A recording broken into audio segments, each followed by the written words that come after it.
அனைத்து உரிமை குரல் நண்பர்களுக்கும் வணக்கம். சீமானைய வியக்க வைக்கிற அளவில் நாம் தமிழ் கட்சியுடைய நிர்வாகிகள் செய்திருக்கக்கூடிய ஒரு மாஸ் காரியத்தை பற்றி இந்த வீடியோவில் நம்ம பார்க்க போகிறோம். வாங்க பார்க்கலாம்.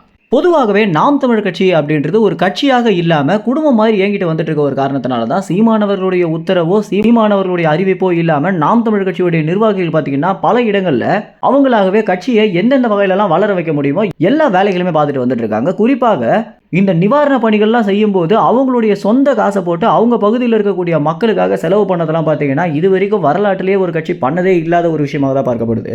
பிற கட்சியிலெல்லாம் ஒரு பணத்தை வாங்கிட்டு அந்த பணத்தில் பாதி காசுக்கு மக்களுக்கு நல்லது பண்ணிட்டு பாதி காசு அவங்க அடிக்கிறத நம்ம பார்த்துருப்போம். படங்கள்லையும் பார்த்தீங்கன்னா இதுதான் காட்டிட்டு வந்துட்டு இருக்காங்க. முதல் தடவையாக நாம் தமிழ் கட்சியில் இருக்கக்கூடிய நிர்வாகிகள் மட்டும்தான் அவங்களுடைய சொந்த காசை போட்டு கட்சியை வளர்க்கறதுல குறியாக இருந்துட்டு இருக்காங்க அப்படின்னு சொல்லி ஆகணும். இந்த வகையில் சீமானவர்கள் பார்த்தீங்கன்னா இதனால தான் இது ஒரு கட்சியே இல்லை குடும்பம்னு சொல்றேன் அப்படின்னு பல இடங்களில் நாம் தமிழ் கட்சியுடைய நிர்வாகிகள் குறித்து ரொம்பவே பெருமையாகவும் பேசியிருக்காரு. இப்படி ஏற்கனவே நாம் தமிழ் கட்சியுடைய நிர்வாகிகள் எல்லா வகையிலுமே சீமான வியக்க வைக்கும் போது இன்னொரு வகையிலையும் தற்போது வியக்க வச்சிருக்காங்க. பொதுவாகவே நாம் தமிழ் கட்சியுடைய நிர்வாகிகள் அந்த பகுதிகளில் நாம் தமிழ் கட்சியுடைய நிர்வாகிகள் அந்த பகுதியில் இருக்கக்கூடிய மக்களை கட்சியில இணைய வச்சு கொடியேற்றம் பண்ணி ட்விட்டரில் பதிவு பண்ணி நாம் தமிழ் கட்சியை வளர்க்க வைக்கிற முயற்சியில் இருந்துட்டு இருப்பாங்க.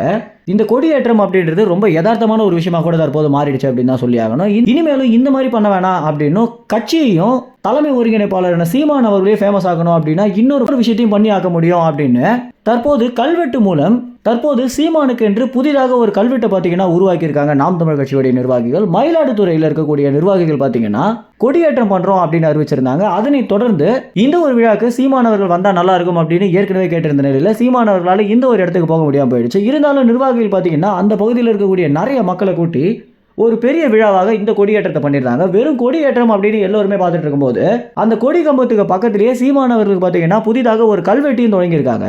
தமிழ்நாட்டில் இருக்கக்கூடிய அரசியல் கட்சிகள் எல்லாமே அவங்களுடைய தலைவருடைய கல்வெட்டு வைக்கிறாங்க அப்படின்னா அந்த கட்சியில் இருக்கக்கூடிய தலைவரே இந்த இடத்துல கல்வெட்டு வைங்க அந்த இடத்துல வைங்க அப்படின்னு சொல்லி பணத்தையும் கொடுத்து அதற்கு பிறகுதான் பார்த்தீங்கன்னா நிர்வாகிகள் இந்த மாதிரி கல்வெட்டு வச்சிருப்பாங்க.